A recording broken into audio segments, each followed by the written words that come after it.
Puji nama Tuhan, Shalom Bapak Ibu Saudara, selamat pagi. Dimanapun kita berada, biarlah Tuhan menemukan kita sebagai pribadi-pribadi yang setia mengasihi Dia, amin.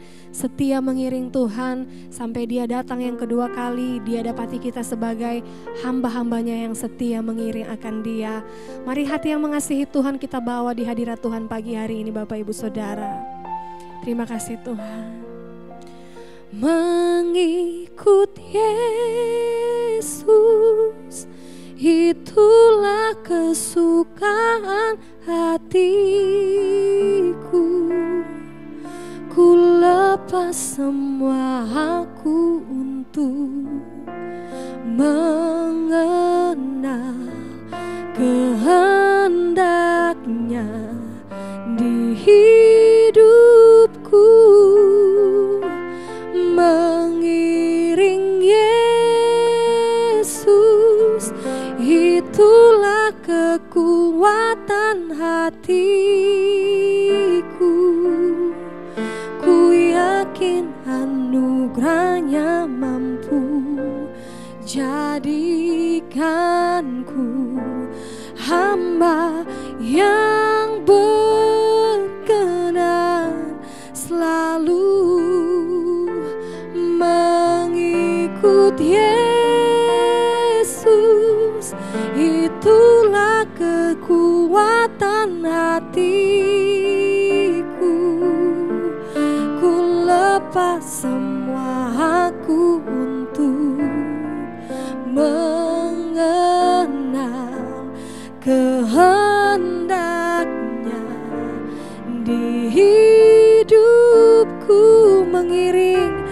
Mengiring Yesus, itulah kekuatan hidupku.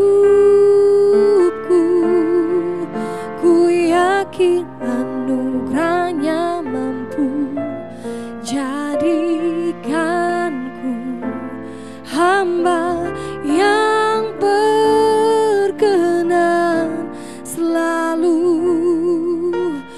mengikut Yesus. Itulah kesukaan hatiku. Ku lepas semua aku untuk mengenal kehendaknya di hidupku. Mengiring Yesus, itulah kekuatan hidupku. Ku yakin anugerahnya mampu jadikanku hamba yang berkenan selalu.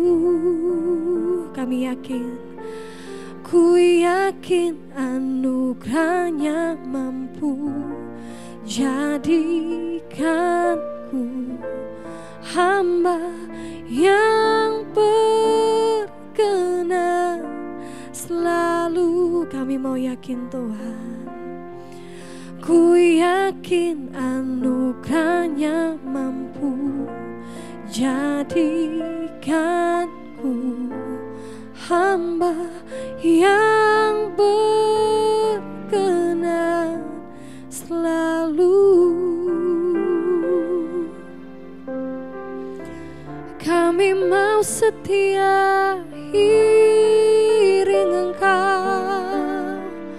Mari saudara kita bangun komitmen kita dalam hadirat Tuhan, bahwa sepanjang usia, sepanjang hidup kita hanya punya satu keinginan, kita hanya mau punya satu kesenangan. Kita mau menyenangkan Tuhan senantiasa. Kita mau hidup berkenan di hadapan Tuhan. Kami mau setia iring Engkau.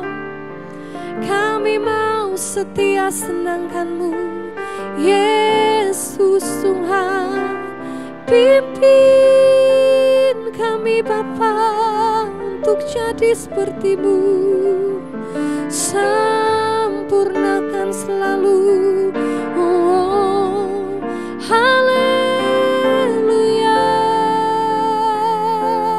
kami sembah Engkau, haleluya, glory, glory, glory, kami bawa hati kami menyembah, kami angkat tangan kami, Yesus Tuhan, di hadirat-Mu hati kami teguh, iman kami dibangun, kami mau sembah terus, sembah pribadi-Mu Tuhan. Oh haleluya, oh haleluya, ini hidup kami, kami mau bawa, kami mau setia terus mengiring akan Engkau Tuhan. Kami mau terus setia melayani Engkau Bapa, di dalam ucapan perkataan kami, di dalam perbuatan kami, di dalam gerak pikiran kami, bahkan sikap hati kami. Biar Tuhan Engkau dapati kami sedang melayani Engkau, sedang melayani keinginan dan kehendak-Mu Bapa. Oh kami mau bawa pujian, melayani, mengasihi-Mu, mengiring-Mu seumur hidupku. Janji-Mu kan tetap ku pegang teguh, sampai ku dapat mahkota melayani, mengasihi-Mu, mengiring-Mu seumur hidupku. Janji-Mu kan tetap ku pegang teguh, sampai ku dapat mahkota. Oh melayani, mengasihi-Mu, mengiring-Mu seumur hidupku.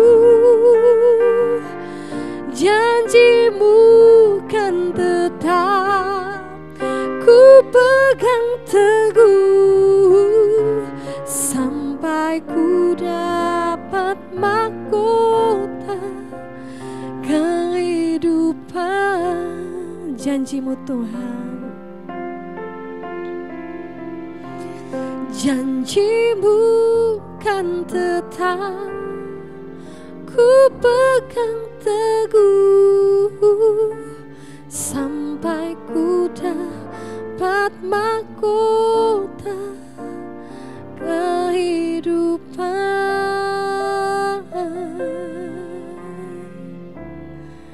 Kami mau setia iring Engkau, kami mau berkenan, kami mau hidup senangkan-Mu Tuhan. Ini sembah kami, terima kasih Yesus. Haleluya, haleluya, kami mau setia.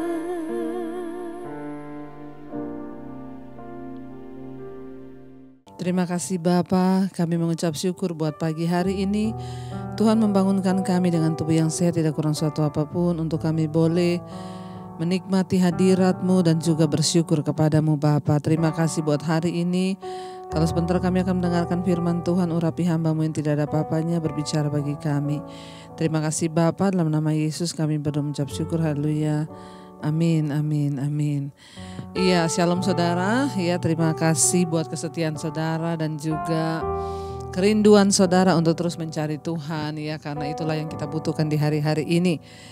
Ya, firman Tuhan adalah dasar yang terbaik untuk kita melandasi semua perbuatan, tindakan kita dalam hari ini. Biarlah kita menaruh firman Tuhan sebagai fondasi hidup kita. Baik, firman Tuhan pagi ini terambil dari Filipi pasal yang keempat ayat yang ke-10. Filipi pasal yang keempat ayat yang ke-10, ya, di judul perikopnya di sana, terima kasih atas pemberian jemaat. Ya, ini surat adalah penulisnya Rasul Paulus, saudara, ya. Ayat 10 berkata begini, aku sangat bersuka cita dalam Tuhan bahwa akhirnya pikiranmu dan perasaanmu bertumbuh kembali untuk aku. Memang selalu ada perhatianmu, tetapi tidak ada kesempatan bagimu. Ayat 11, kukatakan ini bukanlah karena aku kekurangan, sebab aku telah belajar mencukupkan diri dalam segala keadaan. 12, aku tahu apa itu kekurangan dan aku tahu apa itu kelimpahan. Dalam segala hal dan dalam segala perkara tidak ada sesuatu yang merupakan rahasia bagiku. Baik dalam hal kenyang maupun dalam hal kelaparan, baik dalam hal kelimpahan maupun dalam hal kekurangan. Ayat 13, segala perkara dapat kutanggung di dalam Dia yang memberi kekuatan kepadaku. Amin, amin, amin, ya. Saudara, firman ini berkata, ya, firman Tuhan berkata bahwa, ya, Rasul Paulus itu mengucapkan terima kasih kepada jemaat di Filipi, ya. Untuk apa? Untuk perhatian jemaat di Filipi, ya. Dia bilang, aku sangat bersuka cita dalam Tuhan bahwa akhirnya pikiran dan perasaanmu bertumbuh untuk aku. Saya juga mengucapkan terima kasih untuk semua jemaat Misbah Doa. Ya, puji Tuhan, saya bersyukur banyak yang kirim madu, banyak yang kirim vitamin. Itu karena pikiran saudara bertumbuh untuk saya, seperti yang dialami Rasul Paulus, saudara, ya. Rasul Paulus bilang, aku bersuka cita di dalam Tuhan, ya, karena banyak saudara yang memperhatikan saya dan juga keluarga saya dalam pelayanan ini. Terima kasih buat segala perhatian saudara. Namun Rasul Paulus juga bilang begini, aku mengatakan ini, ya, bukan karena kekurangan. Ya, sebab aku telah belajar mencukupkan diri dalam segala hal. Ya, jadi tidak ada maksud apa-apa Rasul Paulus berkata, ya. Bukan karena aku kekurangan. Ya, karena Rasul Paulus bilang, aku telah belajar mencukupkan diri dalam segala keadaan. Ya, saudara, Paulus itu bisa terus melangkah maju dalam pelayanannya dengan bersuka cita karena ia bisa melihat kehidupan dan persoalan bahkan penderitaan itu dari sudut pandang cara pandangnya Tuhan. Ia juga fokus, ya, pada apa yang seharusnya ia lakukan bagi Tuhan, bukan pada apa yang seharusnya ia dapatkan dari Tuhan. Saudara bisa mengerti apa yang saya maksudkan. Mengapa Rasul Paulus bisa bersuka cita dalam setiap keadaan, bahkan di saat keadaannya tidak mengenakan? Ya, karena dia hanya fokus pada apa yang dia bisa berikan bagi Tuhan. Dan dia gak fokus pada apa yang bisa dia dapatkan dari Tuhan. Banyak orang menjadi stres karena mereka fokus pada apa yang harusnya mereka dapatkan dari Tuhan. Ayo kita mengaku, saudara. Berapa banyak kali kita, Tuhan, aku tuh sudah setia berdoa loh. Saya masih banyak dapat WA tuh dari orang-orang, Bu, ya, saya punya masalah gini, kenapa, Bu? Tidak ada di jalan keluar. Saya bilang tetap berdoa, cari Tuhan. Sudah, Bu. Ya, baca Alkitab. Sudah, Bu. Saya sudah melakukan semuanya, Bu. Tapi kenapa, Bu? Tuhan belum menjawab doa-doa saya. Ketika kita menjadi jemaat yang hanya fokus pada apa yang harus Tuhan kerjakan buat kita, maka kita akan cenderung menjadi orang yang tidak bisa bersyukur, apalagi bersuka cita seperti Rasul Paulus. Kenapa Rasul Paulus bisa terus bersuka cita dalam penderitaannya, bahkan sekalipun di dalam, ya, pertarungan bahkan ancaman nyawa, dia bilang dia tetap bersuka cita. Kenapa? Karena dia gak fokus pada berkat Tuhan, dia gak fokus pada apa yang harus dia terima dari Tuhan. Dia hanya fokus pada apa yang harus aku lakukan untuk Tuhan. Rasul Paulus bilang, ya, saya mengatakan ini bukan karena saya kekurangan. Ya, sebab aku telah belajar mencukupkan diri dalam segala keadaan.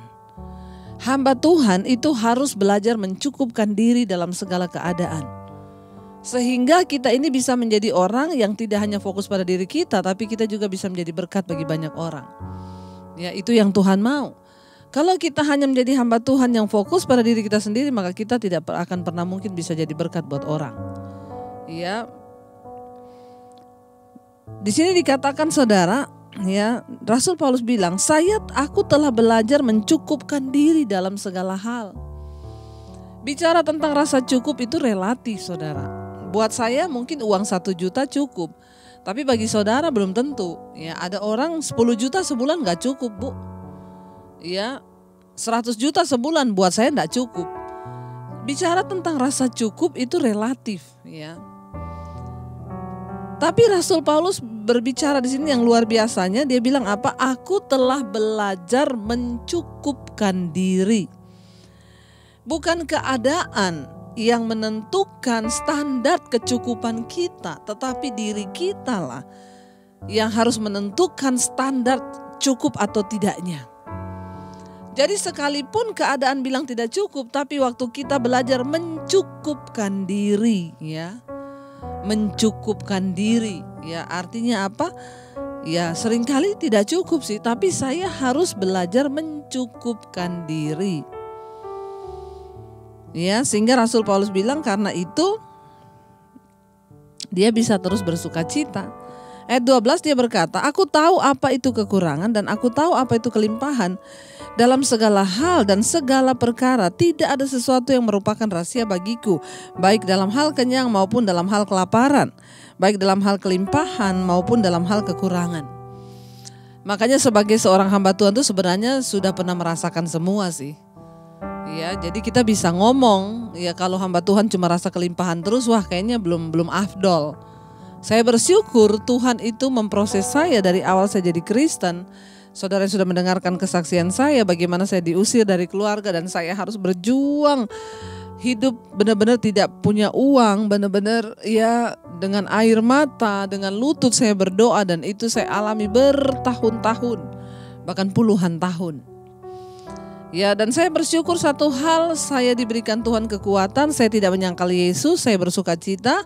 Kalau sampai hari ini saya bisa menikmati semua berkat Tuhan, ya saya bisa berkata, aku tahu apa itu kekurangan dan aku tahu apa itu kelimpahan. Sehingga bagi sebagian orang yang datang konseling kepada saya, Bu Debbie, saya sudah tidak tahan Bu dengan keadaan ini. Saya bilang, Ibu baru mengalami kekurangan gini berapa tahun? Saya sudah bertahun-tahun bahkan puluhan tahun. Ya, tidak ada lagi yang menjadi rahasia bagiku. Aku tahu apa itu kekurangan, aku tahu apa itu kelimpahan, aku tahu itu kenyang, aku tahu itu lapar, aku tahu semua. Nah, sebagai seorang hamba Tuhan dan juga anak Tuhan, kita semua harus mengalami fase-fase ini. Ya, kita semua harus mengalami di mana pernah kita kekurangan, pernah kita kelimpahan. Ya, semua ini adalah fase yang datang silih berganti dalam kehidupan manusia. Tapi kembali lagi, ada rasa cukup nggak dalam diri kita? Jangan biarkan hidup kita, diri kita ini dipermainkan oleh keinginan kita, ego kita, kedagingan kita. Sehingga kita nggak pernah merasa cukup dengan apa yang sudah Tuhan berikan. Karena itu ayat 13 ini Rasul Paulus bisa menulis dan berkata, segala perkara dapat kutanggung dalam Dia yang memberikan kekuatan kepadaku. Ya. Segala perkara dapat kutanggung di dalam Dia yang memberi kekuatan. Mau di dalam hal kelimpahan, mau dalam hal kekurangan, di dalam segala perkara, dalam hal sedih, susah, kenyang, lapar, kita tetap kuat. Kenapa? Karena Tuhan yang memberi kekuatan. Karena itu saudara, bagi seorang percaya bukan soal dia diberkati kelimpahan atau kekurangan. Ya, saya sih tidak mau mengkonotasikan berkat itu dari segi keuangan. Karena banyak orang mencari uang itu bukan cari berkat, tapi cuma cari uang. Makanya dia menghalalkan segala cara untuk dapat uang, termasuk mencuri, mengambil hak orang dan lain sebagainya. Tapi kalau yang namanya berkat itu dari Tuhan, itu kudus sifatnya. Nah, bicara tentang uang itu bukan soal bicara tentang berkat, saudara. Beda berkat yang dari Tuhan itu sama berkat yang uang yang dari dunia yang kita terima. Jadi Menjadi anak Tuhan tuh bukan soal kita kaya atau miskin, kita susah atau senang, bukan. Tetapi menjadi seorang percaya kepada Kristus itu bicara soal dalam segala perkara kita dapat menanggungnya. Ya karena apa? Tuhan yang memberikan kita kekuatan. Sehingga kita bisa berkata dalam segala perkara, Tuhan, Engkau yang memberikan kami kekuatan dan aku pasti bisa melewatinya. Karena maaf saudara, untuk mengalami ujian kelimpahan itu juga ujian. Dan kita butuh Tuhan juga di sana. Karena banyak orang terpeleset jatuh saat dia sudah diberkati. Waktu miskin dia masih bisa kuat bertahan dalam Tuhan. Tapi waktu kaya banyak orang yang jatuh dan akhirnya meninggalkan Tuhan. Jadi yang namanya ujian pencobaan itu bukan cuma soal miskin atau kaya. Bukan cuma soal miskin atau susah. Kekayaan pun dapat menjadi ujian yang bisa mencelakakan kita. Kalau kita tidak diberikan kekuatan dari Tuhan untuk menanggung segala perkara. Karena itu saudara, mari saya ingin mengajak kita semua melihat saudara bahwa hidup ini bukan soal cukup atau tidak cukup, tapi soal mencukupkan diri.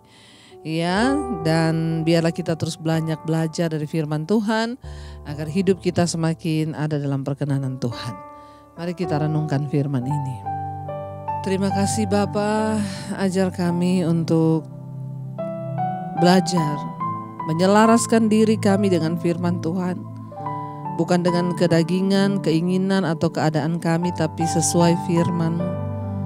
Belajar mencukupkan diri, belajar bersyukur, belajar menanggung segala perkara di dalam Engkau.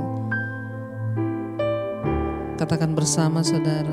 Segala perkara dapat ku tanggung di dalam Dia yang memberi kekuatan. Tuhan Yesus penolong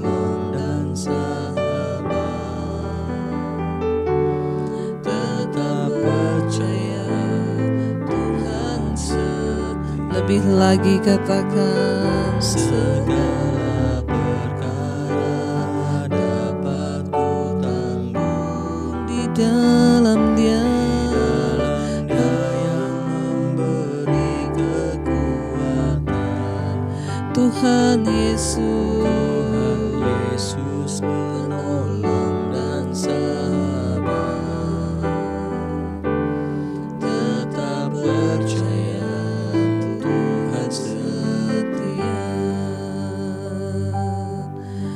Kami tahu Engkau Tuhan yang setia, yang memberikan kami kemampuan untuk dapat menanggung segala perkara di hidup kami. Biarlah Tuhan rahasia kebenaran firman-Mu terus dibukakan, memberikan kami kekuatan. Yang kami minta hari-hari ini bukan kelimpahan, bukan berkat, tapi yang kami minta adalah kuasa karunia untuk kami bisa menanggung segala perkara di dalam Engkau. Biar kami menyelaraskan hidup kami dengan firman Tuhan. Berkati setiap mereka yang setia mengikuti mezbah syukur. Kesehatan, kekuatan melimpah dalam kehidupan setiap anak-anak-Mu Bapa. Berkati Tuhan, berikan sukacita damai sejahtera hari ini. Bahkan yang sakit Tuhan sembuhkan. Yang berulang tahun pada hari ini Tuhan memberkati. Umur panjang di tangan kiri, kekayaan hormat di tangan kiri, umur panjang di tangan kanannya. Terima kasih Bapa untuk setiap hal yang terbaik yang Tuhan lakukan. Berkati setiap mereka yang bekerja hari ini di luar rumah, di dalam rumah, di luar kota. Tuhan menyertai. Yang bersekolah, kuliah, Tuhan sertai. Biarlah damai sejahtera Tuhan penuh atas hidup kami pada hari ini. Berkati bangsa dan negara Indonesia. Shalom. Damai sejahtera Kristus turun atas bangsa kami. Berkati Bapak Presiden Jokowi dan seluruh jajaran kabinet yang ada. Terima kasih buat anugerah-Mu pagi ini Bapa. Kami bangun dengan tubuh yang sehat, tidak kurang suatu apapun.